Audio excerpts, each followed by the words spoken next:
इसका नागर शैली में किया गया जो अद्भुत वास्तु विन्यास है वो ये बताता है कि किस तरीके से भगवान श्री राम से जुड़े प्रतीकों को लोग यहाँ पर पहुंचकर हृदयंगम कर सकेंगे, आत्मसात कर सकेंगे, देख सकेंगे, परिचित हो सकेंगे। बहुत सारे लोग जो कि कहानियों में, कथाओं में भगवान श्री राम के अलग अलग रूपों को देखते थे, दरो दीवार यहाँ की अगर अयोध्या का कण-कण भगवान श्री राम को अभिव्यंजित करेगा तो इस नए विमानतल श्री अंतर्राष्ट्रीय हवाई अड्डे, वाल्मीकि अंतर्राष्ट्रीय हवाई अड्डे का विमानतल भगवान श्री राम से जुड़े हुए कथानकों के एक एक प्रसंगों को कहीं ना कहीं चित्रित करेगा।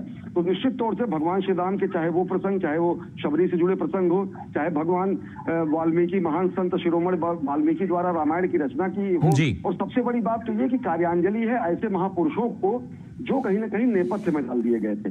आज अयोध्या का वैराग्य और वैधव्य दोनों कहीं ना कहीं समाप्त हुआ और नई विकसित सुसज्जित श्रृंगारित अयोध्या दुनिया के सामने आ रही है, जो स्पष्ट करती है कि किस तरीके से हमारे सांस्कृतिक गौरव की पुनर्स्थापना के साथ साथ अयोध्या की आध्यात्मिकता को सजोकर अयोध्या को नया आधुनिक कलेवर दिया जा रहा है। और उसी का प्रमाण है ये श्री वाल्मीकि अंतर्राष्ट्रीय विमानतल, जो इसका लोकार्पण प्रधानमंत्री नरेंद्र मोदी के कर कमलों से किया गया है, जो कि आवागमन के लिहाज से और सांस्कृतिक वैभव के लिहाज से दुनिया को चकित कर देने के लिए पर्याप्त है। अजय, बिल्कुल सही कहा आपने। और ये जो अड्डा है उसकी कुछ खासियतें मैं दर्शकों तक पहुंचा दूं। आर्किटेक्ट डिजाइन की बात करें तो इसको 4 स्टार रेटिंग दी गई है, one of the top ratings कही जा सकती है आर्किटेक्ट डिजाइन के लिए। ये पूरी की पूरी बिल्डिंग कार्बन न्यूट्रल है, यानी यहां पर जो तकनीक का इस्तेमाल किया गया है, प्रदूषण बिल्कुल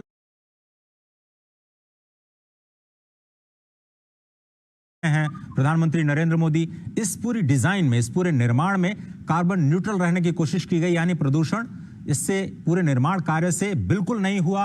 पूरे 20 महीनों में इस बात का ख्याल रखा गया।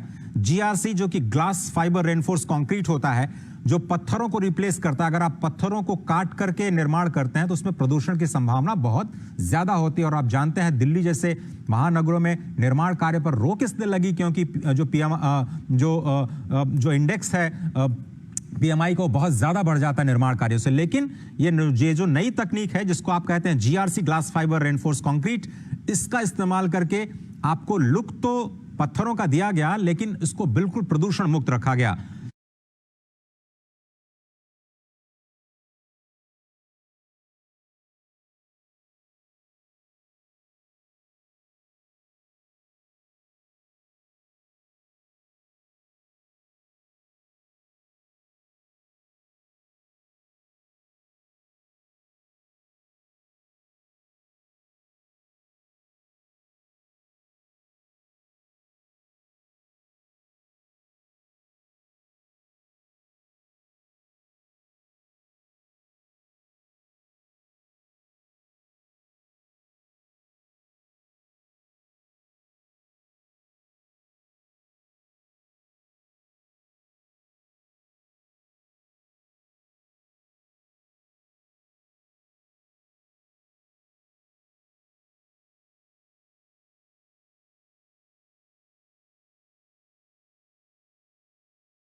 की बात हो, चाहे वो शबरी के उनके आश्रम में पहुंचने की बात हो, चाहे वो भगवान विश्वेश्वर का रामेश्वर में जाकर पूजन करने की बात हो, ऐसे अनेक प्रसंग हैं जो कि